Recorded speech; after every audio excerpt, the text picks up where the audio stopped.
Hello सांग मैंने केमिति अछंती आशा करछे समस्ते बहुत भलरे थे। आपण समस्त को मो तरफ जय गुरु ठाकुर डाकुचे आपण भलरे रुहतु सुस्थ रुहतु आपणकर पूरा दिनटी मंगलमय हो आउ भलरे भलरे कटि जाओ। तो मु भी भलरे अच्छी सबुदिन भाया है आ गोटे सुंदर ब्लॉगर आरंभ आउ ए सुंदर ब्लॉग को मु पुष्प आपण समस्त को स्वागत करछी। तो सबुदिन भाया आज सेरकम सकाळ टाइम सकाळ काम दाम सरे देछि माने बासी काम मोर आरंभ हो जाइछि। एटा मु कहि रखुछि एटा होछि कना बुधवार दिनर वीडियो एटा आउ गला काली मु वीडियो तो देइथिलिनी काहेना वीडियो भी मो पाखरे थिला मु भी सब रेडी करके रखिथिनी किंतु मु माने वीडियो रे भॉइस दे पारलिनी समय भी हेलानी भॉइस दवा ପାଇଁ तापरे काली इच्छा भी हेलानी वीडियो छाड़िया ପାଇଁ काहे कि ना इच्छा हेलानी तो आगो दिन कना एते काम रे व्यस्त थिनी जे माने वीडियो तो एडिटिंग करदेनी सब रेडी करके रखिनी किंतु पोस्ट करिया ପାଇଁ कि मते समय मिललानी खिया पिया रोषे बास समस्त के दे नहीं सारिकी तापर काम सरैकी आसी वीडियो पोस्ट कला को बहुत लेट हेलानी जेतु वीडियो मु लेट रे छाड़ी थिनी सेति कि वीडियो रे बिल्कुल भी व्यूज हेलानी यदि व्यूज नला वीडियो रे एते परिश्रम करिकी दिन सारा वीडियो बनेबा पुणी ता संगर करना ताकू संध्या बेले समय बाहर करिकी मु मो कथा कहूची दिन सारा वीडियो बनाऊँगी घर काम करुँची बाहर काम करुँची जहाँ सब काम करुँची पुणी संध्या बेले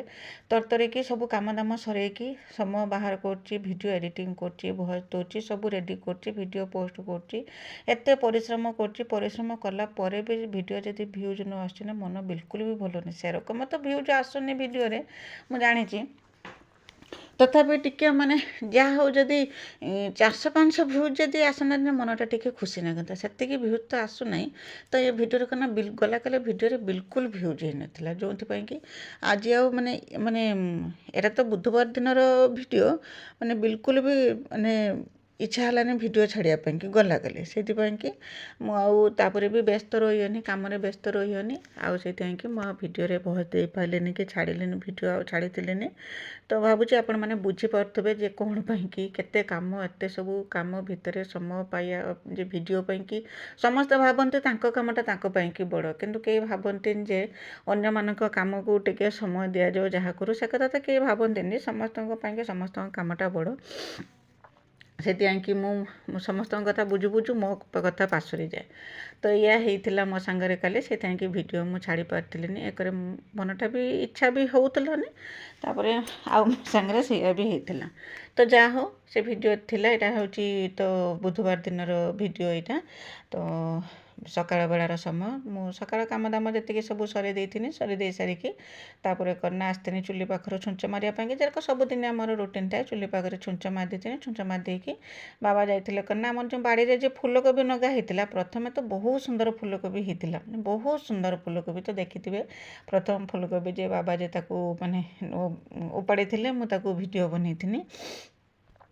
तापर करना से फूलकोबी बाबा सब कहते करना फूलकोबीटा उपाड़ी नहीं जाओ खराब हो किंतु मत भल लगे जो बाड़ी अच्छी परियाटा जाकि देखापी से 3टा फूलकोबी रही है से कहना आस्ते आस्ते फुटिला जेहेतु खरा है खरा है तो फूलकोबी रही बाड़ी तो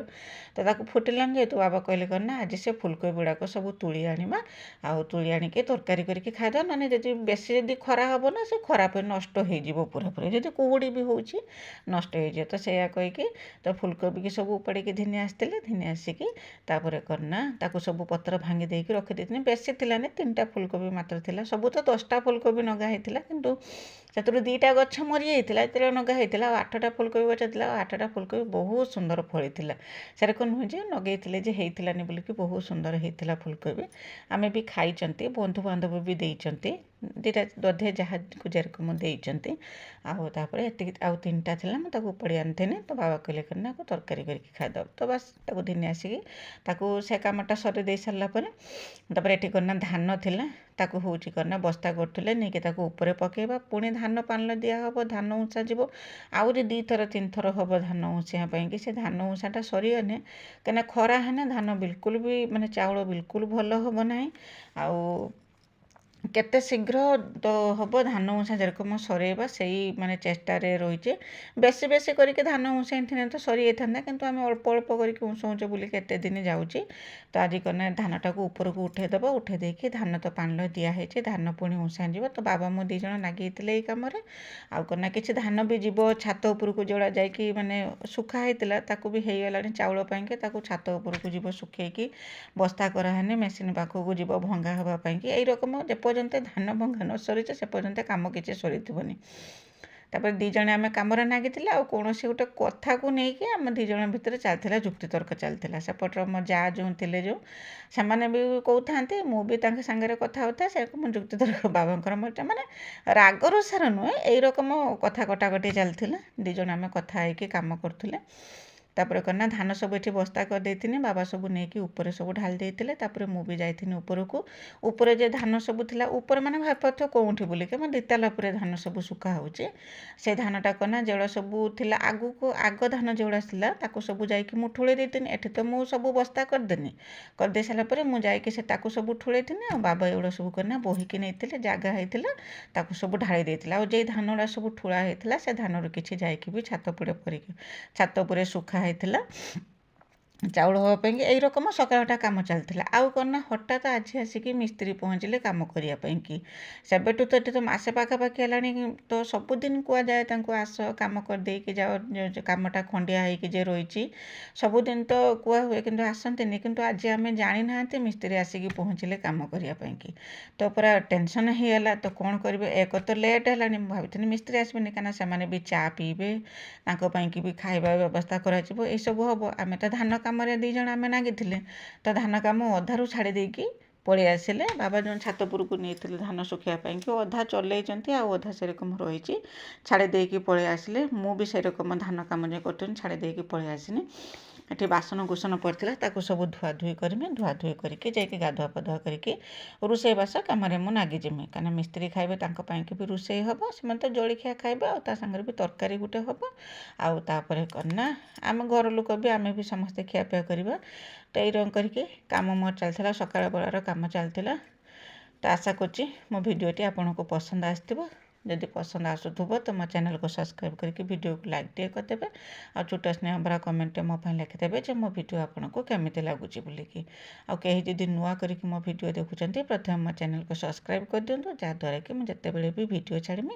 ସର୍ବପ୍ରଥମେ ଆପଣ ହିଁ ମୋ ଭିଡ଼ିଓ ଦେଖିପାରିବେ। ଆଉ ମୋ ଭିଡ଼ିଓକୁ ଆପଣଙ୍କ ଫ୍ୟାମିଲି ଫ୍ରେଣ୍ଡମାନଙ୍କ ସହିତ ଟିକେ ସେୟାର କରିଦିଅନ୍ତୁ, ତ ମୋତେ ବି ଟିକେ ସପୋର୍ଟ ହେବ। କାହିଁକିନା ଆପଣଙ୍କର ସପୋର୍ଟ ଆଉ ଭଲ ପାଇବା ମୋତେ ୟୁଟ୍ୟୁବରେ ଭିଡ଼ିଓ ବନେଇବା ପାଇଁ ପ୍ରେରଣା ଯୋଗାଉଛି ଆଉ ସାହସ ମଧ୍ୟ ଦେଉଛି।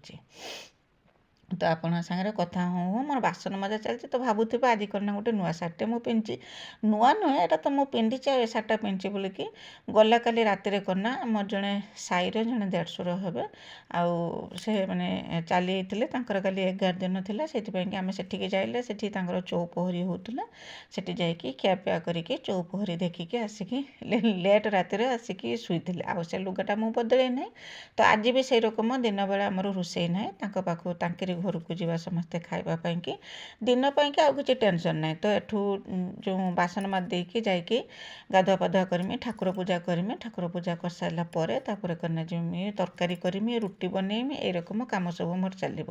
ତାପରେ ଯେଉଁ ମିକିଲି ସ୍କୁଲ ଯିବ, ସେମାନଙ୍କ ସେ କ'ଣ ଖାଇକି ଯିବେ ନ ଖାଇଯିବେ ତାକୁ ସବୁ ବୁଝିମି। ଏଇ ରକମ ତ କାମ, ଆଉ ଫୁର୍ସତ ନାହିଁ। ତାପରେ ବାସନ କୁସନ ଧୁଆ ଧୁଇ ଖୋଦନ, ରୋଷେଇ ନଥିନେ କ'ଣ କହିବୁ, ରୋଷେଇ ନଥିନେ ଆହୁରି ବହୁତ କାମ। ଆଉ ଯେତିକି ତାପରେ କ'ଣ ନା ଯାହା ମୁଁ ଆଉ କିଛି ଭିଡ଼ିଓ ବନେଇ ପାରିଥିଲିନି, କାହିଁକିନା ଏଠି ତ କାମ କରୁଥିଲେ ନା ମିସ୍ତ୍ରୀ। ଆଉ ମୁଁ କାମରେ ଏତେ ବ୍ୟସ୍ତ ଥିନି ଯେ ଆଉ ମାନେ ଭିଡ଼ିଓ ବନେଇବା କଥା ମାନେ ବିଲକୁଲ ଭୁଲି ଯାଇଥିନି। ଯାଇକି ରନ୍ଧା ବଢ଼ା ଖିଆ ପିଆ ଏଇ ରକମ କାମ ସବୁ ଚାଲିଥିଲା, ମୁଁ ତାର କିଛି ଭିଡ଼ିଓ ବନେଇ ପାରିଥିଲିନି। କିନ୍ତୁ କାମ ତ ନାଗିକି ରହିଥିଲା ଯେପର୍ଯ୍ୟନ୍ତ ମାନେ କ'ଣ ନା ମୁଁ ଯେଉଁଦିନ ରୋଷେଇ ଥିବ ସେଦିନ ତ ରୋଷେଇ କଲେ ଆଉ ଅଲଗା କିଛି କାମ କଲେ ନାହିଁ, କିନ୍ତୁ ଯେଉଁଦିନ ରୋଷେଇ ନଥିବ ସେଦିନ ନାଗି ଯେରକମ ବହୁତ କାମ। ଆଜି ରୋଷେଇ ନାହିଁ, ଟିକେ ରେଷ୍ଟ ନେବା, କିନ୍ତୁ କାମ ବହୁତ ପଳେଇ ଆସେ। ଆଉ ମୁଁ ସେସବୁର କିଛି ଭିଡ଼ିଓ ବନେଇଥିଲିନି। ତ ଆସିକି ଆପଣଙ୍କ ସାଙ୍ଗରେ ଭେଟ ହେଉଛି। ସମୟ ହେଇଯାଇଛି ଦିନ ଦୁଇଟା ଯେଉଁ ଯାଇଥିନି ଯେଉଁ ଯାହା ଘରକୁ ମୁଁ କହୁଥିଲି ନା ଆମ ଦେଢ଼ଶୁର ଜଣେ ଚାଲି ଯାଇଥିଲେ ତାଙ୍କ ଘରକୁ ଯେଉଁ ଯାଇଥିଲେ ରାତି ବେଳେ ତ ଯାଇଥିଲେ ଆଜି ଦ୍ୱିପହର ବେଳେ ତାଙ୍କରି ଘରେ ବି ନିମନ୍ତ୍ରଣ ଥିଲା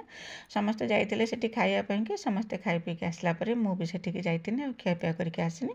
ଭାଇ ଆଜି କିନା ଡ୍ୟୁଟି ଯିବେ ଆଉ ସମୟ ହେଇଥିଲା 2ଟା କି 2:30 ଭିତରେ ସମୟ ହେଇଥିଲା 2:30 ନୁହେଁ 2ଟା ପାଖାପାଖି ସମୟ ହେଇଥିଲା ତ ଭାଇଙ୍କ ପାଇଁକି ମୁଁ ରୁଟି ତରକାରୀ ବନାଉଛି ରୁଟି ତରକାରୀ ବନେଇଦେନେ ସେ କନା ନେଇକି ଟିଫିନ୍ ନେଇକି ଯିବେ ଡ୍ୟୁଟି ଯିବେ এইরকম ମୋର କାମ ଚାଲିଥିଲା ଆଉ ସକାଳେ ଯେଉଁ ସକାଳ ବେଳା ରୋଷେଇବାସ ଖିଆପିଆ ସେସବୁର ଭିଡ଼ିଓ ମୁଁ ଆଉ କିଛି ବନେଇ ପାରିଥିଲିନି ତ ଗଲା ଭିଡ଼ିଓରେ ଗଲା କାଲି ମାନେ ଯେଉଁ ଭିଡ଼ିଓ ଯେଉଁ ଛାଡ଼ିଥିନି ସେଦିନ ଗଲା କାଲି ତ ମୁଁ ଭିଡ଼ିଓ ଦେଇଥିଲିନି ତ ଆପଣ ସମସ୍ତେ ବହୁତ ସାରା ଭଲ ପାଇବା ଦେଇଛନ୍ତି ଆଉ ବହୁତ ସୁନ୍ଦର ସୁନ୍ଦର କମେଣ୍ଟ ଲେଖିଛନ୍ତି ଯେରକମ କି ବିଜୟଲକ୍ଷ୍ମୀ ଦିଦି ଭାଗୀରଥୀ ଭାଇ ସ୍ନେହଲତା ଦିଦି ବିଜୟଲକ୍ଷ୍ମୀ ଅପା ଡଲି ଦିଦି ଅପରାଜିତା ଦିଦି ଆଉ କ'ଣ ନା ପୁଷ୍ପ ଭଉଣୀ ସମସ୍ତେ ବହୁତ ସୁନ୍ଦର ସୁନ୍ଦର କମେଣ୍ଟ ଲେଖିଛନ୍ତି ସମସ୍ତଙ୍କୁ ମୋ ତରଫରୁ ବହୁତ ବହୁତ ଧନ୍ୟବାଦ ଯେ ଆପଣ ଆପଣଙ୍କର ବହୁମୂଲ୍ୟ ସମୟ ବାହାର କରିକି ମୋ ଭିଡ଼ିଓ ଦେଖିଛନ୍ତି ଏମିତି ତ ଭିଡ଼ିଓରେ ବିଲକୁଲ ବି ଭ୍ୟୁଜ୍ ହେଉନାହାନ୍ତି କି ସବସ୍କ୍ରାଇବର ବି ବଢ଼ୁନାହାନ୍ତି କ'ଣ କରିମି ଯାହା ହଉ କଚ୍ଛପ ଗତିରେ ଚାଲିଛି କଚ୍ଛପ ଗତିରେ ବି ନୁହେଁ ତାଠୁ ବି ଆହୁରି ଧୀମା ଗତିରେ ମୁଁ କିନ୍ତୁ ମୋ କାମରେ କେବେ ଅବହେଳା କରୁନାହିଁ ସବୁଦିନ ଯେରକମ ମୁଁ ଭିଡ଼ିଓ କରିବା କଥା ଭିଡ଼ିଓ କରୁଛି ଆଉ ଭିଡ଼ିଓ ଆପଣଙ୍କ ପାଖକୁ ବି ଛାଡ଼ୁଛି କିନ୍ତୁ କେତେବେଳେ ଦେଖିବା କ୍ୟାରକମ କିସ ତାର ଭାଗ୍ୟର କ'ଣ ନା ସମୟ ଆସିବ କେତିକି ଆଡ଼େ କ'ଣ ହେବ କିନ୍ତୁ ବର୍ତ୍ତମାନ ତ କହୁଛି ଭିଡ଼ିଓରେ ନା ଭ୍ୟୁଜ୍ ଆସୁଛି ନା ସେଥିର ସବସ୍କ୍ରାଇବର ବଢ଼ୁଛନ୍ତି ବହୁ କଷ୍ଟରେ ଜଣେ ଅଧେ ସବସ୍କ୍ରାଇବର ବଢ଼ୁଛନ୍ତି ଆଉ ଭ୍ୟୁଜ୍ କଥା ତ ନ କହିବା ବି ଭଲ 3 ବର୍ଷ ଭିତରେ ମୋତେ ଲାଗୁଛି 3 ବର୍ଷ ଭିତରେ କ'ଣ ମୁଁ ଏରକମ କିଛି ବି ଏରକମ ଭିଡ଼ିଓ ଛାଡ଼ିନାହିଁ ଯେଉଁଟାକି ସମସ୍ତଙ୍କୁ ପସନ୍ଦ ଆସିଥିବ ବୋଲିକି କେଜାଣି ମୁଁ କିଛି ଭାବି ବି ପାରୁନି ତ ଯାହା ହଉ ଠାକୁରଙ୍କର ଇଚ୍ଛା ଆଉ ଆପଣ ସମସ୍ତଙ୍କ ଭଲ ପାଇବା ଯେ ଥିବ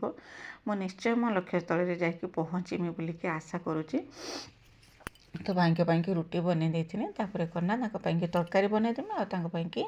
ଖାଇବା ସବୁ ଟିଫିନ୍ରେ ରେଡ଼ି କରିଦେମି ରେଡ଼ି କରିଦେଇ ସାରିଲା ପରେ ସେ ବାହାରିବେ ବାହାରିକି ଗଲା ପରେ ତାପରେ ମୋର ଚାଲିବ ବେଳଓଳିଆ କାମ ଆଉ ବାସନକୁସନ ତ କିଛି ମୋର ଥିଲା ନାହିଁ କାହିଁକିନା ଦ୍ୱିପହରେ ଯେହେତୁ ରୋଷେଇ ନାହିଁ ବାସନକୁସନ କିଛି ଥିଲାନି କିନ୍ତୁ ଧାନ ପଡ଼ିଥିଲା ଛାତ ଉପରେ ସେ ଧାନକୁ ଯାଇକି ତାକୁ ସବୁ ଠୁଳେଇମି ଏଇଟା ହେଉଛି ସବୁଠୁ ବଡ଼ କାମ ଆଉ ଯେ ସ୍ନେହଲତା ଦିଦି ଯେଉଁ ସକାଳ କଥା କହିଛନ୍ତି ସେଇଟା ହେଉଛି କ'ଣ ନା ଆପଣ ସମସ୍ତେ ଆଗରୁ ତ ଥରେ ମୁଁ ଭିଡ଼ିଓ ଛାଡ଼ିଥିଲି ଆପଣ ସମସ୍ତେ ବହୁତ ସାରା ଭଲ ପାଇବା ଦେଲେ ଯେ ସକାଳ ପାଇଁକି ତ ସେଇଥିପାଇଁକି ଆଉ ଥରେ ସକାଳ ବେଳାର ଭିଡ଼ିଓ କରିକି ମୁଁ ଛାଡ଼ିଥିଲି ଆଉ ସ୍ନେହଲତା ଦିଦିଙ୍କୁ ବହୁତ ସୁନ୍ଦର ଲାଗିଛି ଗାଁର ସକାଳଟା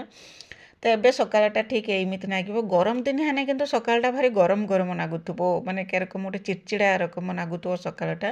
ଝାଳ ବୋହିକି କେରକମ ଦେହ ହାତ ପୁରା ଭିତରେ ଭିତରେ ଲାଗୁଥିବ କିନ୍ତୁ ବର୍ତ୍ତମାନ ଯେଉଁ ସକାଳଟା ଯେଉଁ ହାଲକା ହାଲକା ଶୀତ ଲାଗୁଛି ଆଉ ଶୀତ ସାଙ୍ଗରେ ଯେଉଁ କାମ କରିବା ଯେଉଁ ମଜାଟା ଯେଉଁ ଆସୁଛି ବହୁତ ସୁନ୍ଦର ଲାଗୁଛି ଆଉ ଏଇ ସମୟରେ ଯେଉଁ ଚଢ଼େଇମାନଙ୍କର ଯେଉଁ କିଚିରି ମିଚିରି ଯେଉଁ ଶବ୍ଦ ମାନେ ବହୁତ ସୁନ୍ଦର ଲାଗେ ମୁଁ ତ ବେଳେବେଳେ ସକାଳୁ ଉଠିକି ଟିକେ ସମୟ ଏକଡ଼ ସେକଡ଼ ହେଇକି ତାଙ୍କ ମାନେ ସ୍ୱର ଶୁଣିକି ସକାଳଟା ଟିକେ ଫିଲ୍ କରିକି ଭଲ ରକମ ମୁଁ ଆସିକି କାମଦାମ ଆରମ୍ଭ କରେ ତାର ଟିକେ ଭିଡ଼ିଓ ମୁଁ ଆପଣଙ୍କ ପାଇଁକି ନେଇଥିଲି କାହିଁକିନା ଏବେ ଚାଲିଛି ବସନ୍ତ ଋତୁ ଚାଲିଛି ଆଉ ବିଭିନ୍ନ ପ୍ରକାର ଚଢ଼େଇ ବି ଆସୁଛନ୍ତି ମୁଁ ତ ସେଦିନ ଦେଖିଥିଲି ଟିଆ କିଏ ଦେଖିଛନ୍ତି ମୋତେ କହିବେ ଟିଆ ସେଦିନ ମୁଁ ଦେଖିଥିନି ଆଉ ତ ହଳଦୀ ବସନ୍ତଙ୍କ କଥା ତ ନ କହିବା ଭଲ ସେ ତ ଯେତେବେଳେ ପରେ ସେତେବେଳେ ଆସିକି ବସି ହେଉଛନ୍ତି ଯେଉଁ ସଜନା ଫୁଲ ଯେଉଁ ହେଇଛି ଯେଉଁ ଗଛରେ ସେ ସଜନା ଫୁଲ ଗଛରେ ଯେତେବେଳେ ଆସିକି ହଳଦୀ ବସନ୍ତ ବସି ହେଉଛନ୍ତି ତ ବହୁତ ସୁନ୍ଦର ଦେଖା ହେଉଛନ୍ତି ତ ବର୍ତ୍ତମାନ ତ ଚଢ଼େଇ ସବୁ ଆସୁଛନ୍ତି କି ସୁନ୍ଦର ସୁନ୍ଦର ସବୁ ଚଢ଼େଇ ଆଉ ସକାଳ ବେଳେ ଯେଉଁ ଗେଣ୍ଡାଳିଆ ଉଡ଼ିକି ଯାଉଛନ୍ତି ଦେଖିବା ପାଇଁକି ବହୁତ ସୁନ୍ଦର ଲାଗୁଛି ଆହୁରି ବି ଯଦି ଫାଙ୍କା ଜାଗା ଯଦି ହୁଅନ୍ତା ଆହୁରି ବି ସୁନ୍ଦର ଲାଗନ୍ତା ତ ସକାଳଟା ଠିକ୍ ଏମିତି ତ ତାପରେ ମୁଁ ଭାଇ ଯାଇସାରିଲା ପରେ ମୁଁ ଟିକେ ସମୟ ରେଷ୍ଟ ନେଇଥିନି ମାନେ ଟିକେ ବସିକି ମୋବାଇଲ ଟିକେ ଚଲେଇଥିନି ତାପରେ ମୁଁ ପଳେଇ ଆସିଥିନି ଛାତକୁ ଧାନ ତୋଳିବା ପାଇଁକି ଯେଉଁ କହୁଥିଲି ସଜନା ଫୁଲ ଗଛରେ ହେଇଛି ତାରି ଉପରେ ଆସିକି ହଳଦୀ ବସନ୍ତ ବସୁଛନ୍ତି ବୋଲିକି ସବୁବେଳେ ନହେଲେ ବି କେତେବେଳେ ଆସିକି ଯେଉଁ ବସୁଛନ୍ତି ତ ଦେଖିପାରୁଥିବେ ସଜନା ଫୁଲ କେଇ ରକମ ହେଇଛି ପୁରା ଗୁଚ୍ଛା ଗୁଚ୍ଛା ହେଇକି ସଜନା ଫୁଲ ହେଇଛି ଏଇଟା ବେଳଓଳିର ସମୟ ଏଇଟା ସମୟ ହେଇଥିଲା 4:30 ଖଣ୍ଡେ ହେଇଯାଇଥିଲା ସମୟ ତ ସଜନା ଫୁଲର ଯେଉଁ ପୁରା ଧଳା ଯେଉଁ ଚିକଚିକ ମାରୁଛି ଗଛରେ ସଜନା ଫୁଲ ତାରି ଦେହରେ ଆସିକି ଚଢ଼େଇ ସବୁ ବସୁଛନ୍ତି ବହୁତ ସୁନ୍ଦର ଲାଗୁଛନ୍ତି ଆଗରୁ ମୁଁ ଛୁଆବେଳେ କଥା କହୁଛି ଯେତେବେଳେ ବି ଆମେ ହଳଦୀ ବସନ୍ତ ଚଢ଼େଇ ଦେଖୁ ଗୋଟେ କଥା ଆମ ପାଟିରୁ ସବୁବେଳେ ବାହାରେ ହଳଦୀ ବସନ୍ତ କି ଜୟ କ'ଣ ପାଇଁ କେଜାଣି ମୁଁ କିଛି ଜାଣିପାରେନି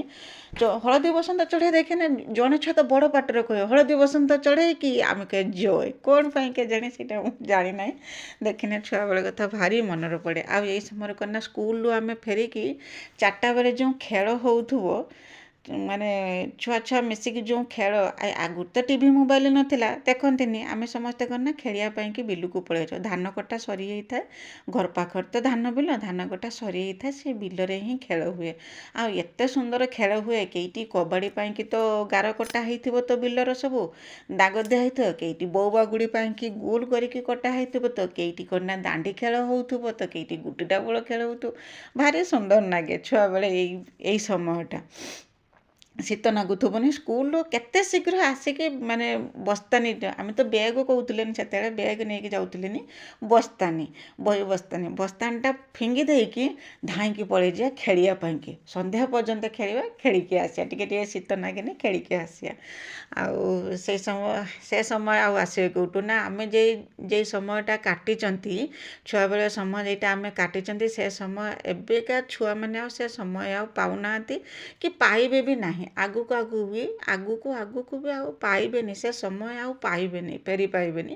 ଯେ ସମୟ ସାଙ୍ଗସାଥି ମେଳରେ ଆମେ ସବୁ କାଟିଛେ ସମୟ। ଏବେ ତ ମୋବାଇଲ ଯୁଗ ହେଇଗଲା, ଟିଭି ଯୁଗ ହେଇଗଲା, ଛୁଆମାନେ ତ କ୍ରିକେଟ ଖେଳୁଛନ୍ତି, କବାଡ଼ି ବୋଉ ବାଗୁଡ଼ି ଖେଳ କହିଲା ବେଳକୁ ସେ ବୁଝି ବି ପାରୁନାହାନ୍ତି। ଗୁଟି ଡାବୁଳ ଖେଳ କଥା କହିଲା ବେଳକୁ ତ ସେ ତ ବୁଝି ପାରୁନାହାନ୍ତି ଏଇଟା କି ପ୍ରକାର ଖେଳ ବୋଲିକି। ଆଉ ନୁଚାପୁଚି କଥା ତ ନ କହିବା ତ ଭଲ। ସେଟା ତ ଜହ୍ନ ପଡ଼ିଥିବ ଯେତେବେଳେ, ଜହ୍ନ ରାତିରେ ଯେଉଁ ସାଇ ଛୁଆ ଯେଉଁ ମିଶିକି ଆମେ ସମସ୍ତେ ଖେଳୁ, ସାହିର ଯେଉଁ ଭାଇ ଭଉଣୀମାନେ ସାଙ୍ଗ ହେଇକି ଆମେ ଖେଳୁ, ତା କଥା ନ କହିବା ତ ଭଲ। ତା ଆଉ କେଇ ଦିନେ କହିବ।